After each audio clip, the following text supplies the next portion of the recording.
Yo, what's up? Welcome to Numbers with Ace Jacari. I am your host, Ace Jacari, but by all means call me Ace. Today we're talking about conglomerated numerology, not only what it is, but how and why it works, by also breaking down a little bit more of how I got into it / stumbled into it, because this was definitely accidental, but that's besides the point. But before we get into this, if you're liking what you're hearing, make sure you share it on your socials and tag me at Your Soul Lab on IG, Twitter, and TikTok. And there's a full transcription of this episode available on yoursoulaboratory.com. But let's go ahead and get into this. So first things first, what is conglomerated numerology? Conglomerated numerology is basically taking multiple numerologies and smushing them together to give you a better, well-rounded understanding of the numbers themselves, and also blending like the techniques, terminology, rulerships, definitions, and just really, taking all that information and putting it together to get you to understand numerology better and numbers better.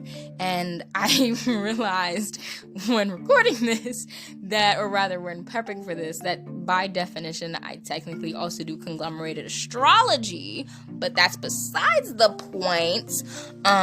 We ain't gonna really talk about that because we ain't here for astrology. We're here for numerology. But the question is then, why do this? Like I said, by doing this, you get a better understanding of the numbers, because each numerology has something to offer, because everybody was right when they said what they said about each number, whether it was Pythagorean or the Chaldeans, whoever said whatever, they were all onto something. And I just feel like people got egos and they just wanted to be right. And the thing is, everybody was right. It was just a different perception. And I think by taking all of the teachings from all of those different people, you really get somewhere very interesting. And I think that by combining multiple astrologies, you're able to recognize more about the numbers. So that's where you get that well-rounded understanding of it. But I've learned Pythagorean numerology, Vedic numerology, Chaldean, and also Kabbalah. Kabbalah I'm still learning, but it's probably one of my favorites due to how Kabbalah approaches numerology. So Kabbalah has a very spiritual approach to numbers that sees every number as sacred. And I think that's beautiful.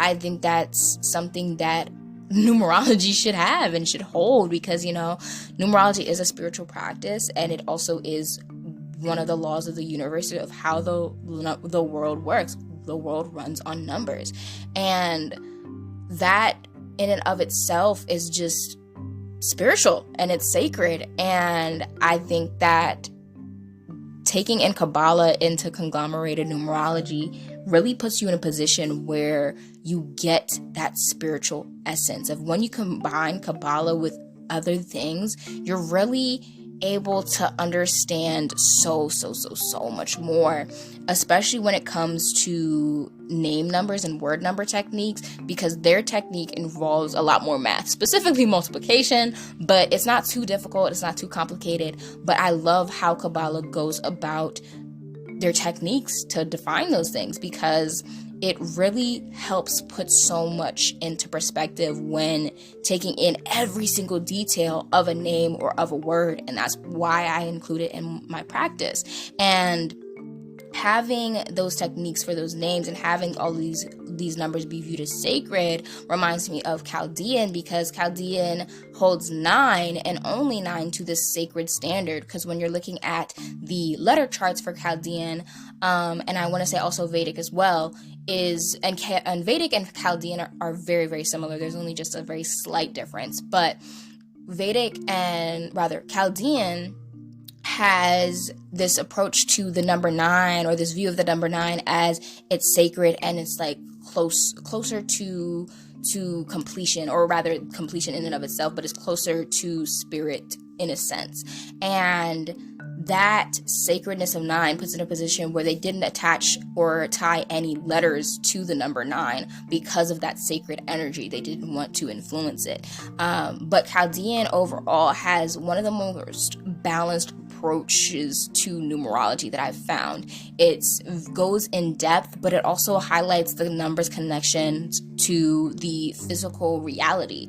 It really allows the numbers to still have a personality and really personifies them and adds a psychological aspect to these numbers that I didn't get from other numerologies when I was first tapping into numerology. And I really like how it ties into like education or like travel and just overall life themes, money, stuff like that. Is like Chaldean really highlights everything that's not in such a rigid way like Vedic. Vedic does have a very harsh view of numbers, and that's something that when I was learning it, I was like, oh, okay. Y'all feel really strongly about this. Like Vedic is very much a fairly black and white from my perception and understanding of what I've learned about Vedic numerology. Of it's very cut and dry, and it's also tied to the more Western understanding of karma. It provides the solutions, but it definitely will tell you straight up that this is a bad number. And that's not necessarily something that I as a numerologist agree with. I don't think that any number is solely a bad number. Then this is why I probably based majority of my practice off of Chaldean, because it has a more balanced approach of it allows you to see multiple sides of each number. And in my own practice and in my own research, I've been able to expand on those psychological themes and those the multifacetedness of each number. And I really like that. I really like being able to have more than this is a bad number, you're gonna da-da-da-da-da because you have this number. And it's like, the world doesn't run like that. Life doesn't run like that. You're gonna live for however long you live, but it's not going to be one side of anything. It's like you're going to experience multiple perspectives of one thing, yes, but it's never going to just be one-sided from my perspective and my understanding of what I've lived thus far. It's like I've experienced a lot of different things in my 21 years of life. I've experienced a lot of things, but in all of those experiences, it was never one-sided. Even though it could have been one consecutive theme, it was never looking at it from the same side. And that's why Vedic, for me, I love it in regards to how rigid it is, but I also dislike it for the same reasons. Because it's like, I do see the rigidness, but I do see why you're rigid with certain numbers, but I also do see the beauty and the benefit to those numbers in those same areas. Because like one of the things that I will tell clients when I'm doing like an astrology reading is the same placement that is beating your ass is the same placement that is helping you out in the long run because of duality. It's like it really is very dependent on that harsher side for you to really get wherever you're trying to go. It's like hard work really is what's paying off in the long grand scheme of things, of when you really are intentional with something. And when I say hard work, it's really more of intention, of when you're putting that intentional work in. And that's really what those harder placements are highlighting, are putting you in a position where you have to be intentional. You have to pull into those minute details to really get somewhere.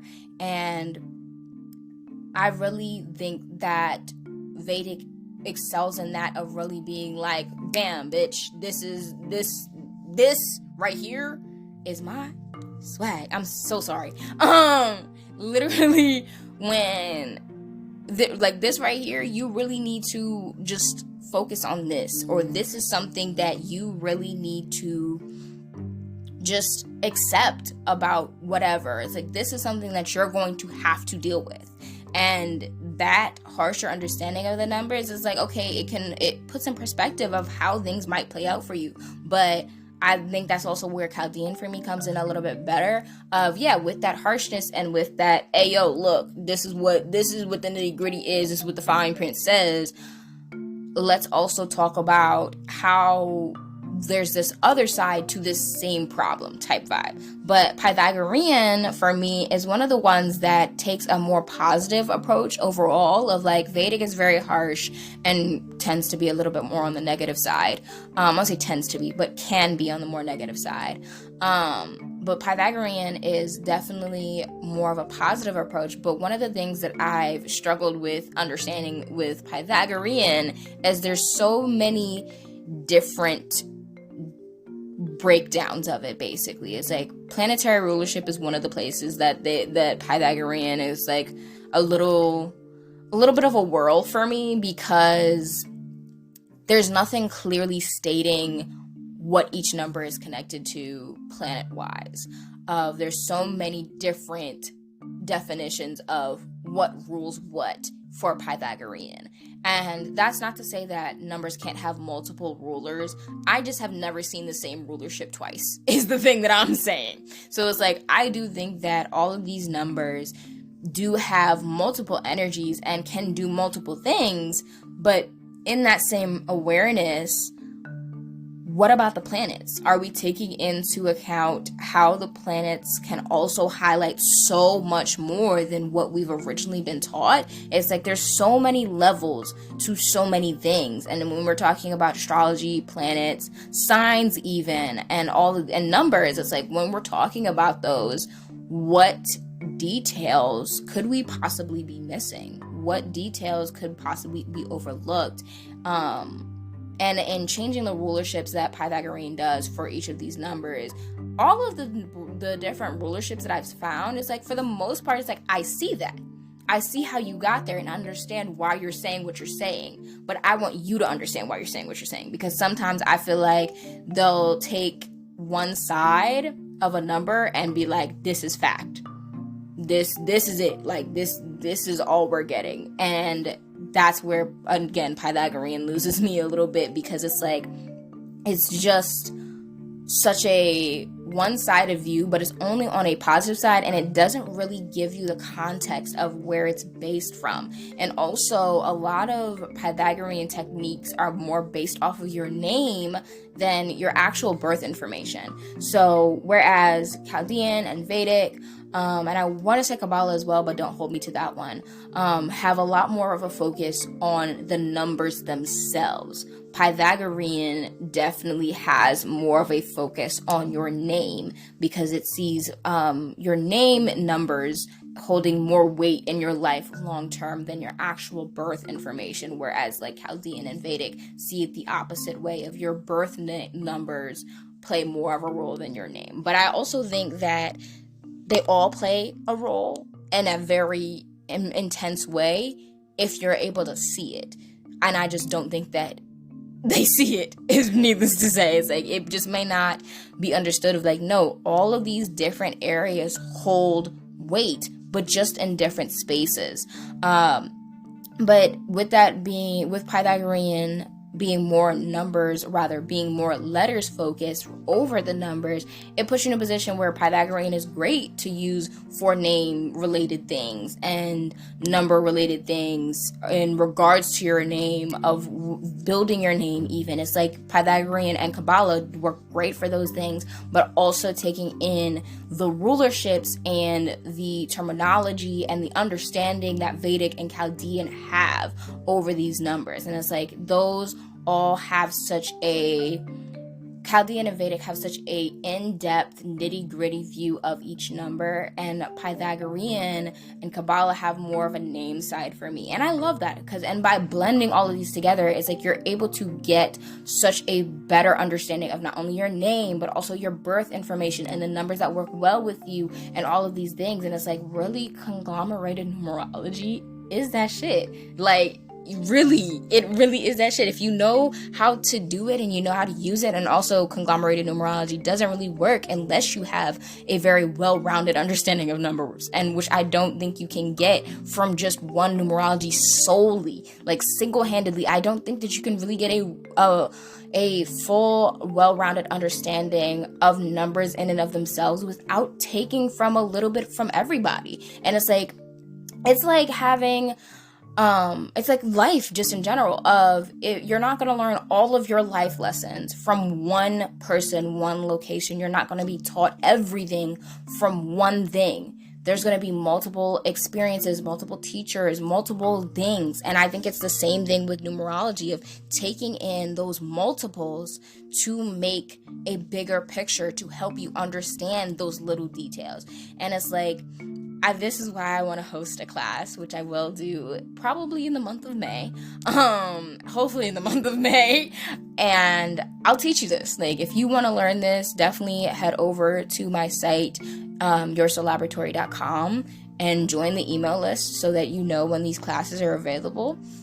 But, conglomerated numerology is really cool, and it's so funny of like how I got into conglomerated numerology, because it was very accidental. Like I said at the beginning of this, it was very accidental. I did not mean to do this. It was very much because I had already been using Chaldean and Vedic, and I had already learned a little bit about Pythagorean, but she was pissing me off a little bit because I was like, okay, well, how are we getting here? What are you basing these number definitions off of? Like, what? So I left Pythagorean alone for a little bit, but I was using Chaldean and Vedic, but I didn't know I was using Chaldean and Vedic. They're so similar in regards to like their definitions. Like I said, Vedic is definitely a lot more rigid, whereas Chaldean allows more for the psychological or personality of each number. But the thing that showed me that I was doing, or not the thing, but the person who brought it to my attention was one of my friends and mutuals. He had hit me up and was like, wait, these two letter charts are different. Did you peep? And I was like, I did not peep. Fuck. And then proceeded to damn near have a panic attack, because I was like, oh my gosh, I've been giving these people these letter charts and saying, oh yeah, use this to build your name, or not build your name, but figure out your name number. But it was different from one of the books that I had been recommending. But I would also alternate of like, oh yeah, there's this letter chart and there's this letter chart, but I didn't recognize the difference. And it wasn't until they had pointed out to me that I was like, oh, this is not the same thing. Okay, let's figure this out. So then I called a bunch of my friends and was like, what do I do? And I was again basically mid panic attack, and everybody was very calm, like, babe, it's fine, you're not about to be jumped, like, please calm down. And I was like, okay. In hindsight, I'm like, yeah, I see that. It was actually completely fine. But, I gotta scream about things first. But I digress. So basically everybody was like, it's fine. And I was like, okay, well, what do I call this? Like, since it's already working together, because that was something that somebody pointed out to me. It was like, well, does it work? And I was like, well, yeah, it does. And they were like, well, just keep doing that. And I was like, okay, I didn't think about that one. So in thinking about that and taking that into account, I've been able to come up with conglomerated numerology. And that has become my home, basically, in numbers. And it really helps you understand everything in regards to numbers by blending all of them together. And this is why, again, like I said, I'll host a class about it eventually, because it's not a thing in regards to, it's not an official thing that I've seen any other numerologist or anybody who talks about numbers talk about, of like giving it a name, of blending all of these multiple numerologies, because there's so many branches of numerology, and maybe it could just be called numerology. But I also think because numerology is something that already exists, it doesn't necessarily mesh well to just call it numerology still. Like, yes, it is all numerology, but it's very intentionally combining different numerological techniques. So that's why we're sticking with conglomerated numerology. But thank you for listening. Thank you for listening to me talk for however long I've talked. And I hope you enjoyed this. And like I said, I'll be hosting a class for this in the future. And also, if you're interested in booking a service with me, my free consults are available on my site, yoursoullaboratory.com. But make sure you share this with somebody who's interested in numbers or has a birthday, because numbers do impact them. Follow me on TikTok, Twitter, and Instagram at Your Soul Lab, and check out the site as well. And I'll catch you in the next one. Peace.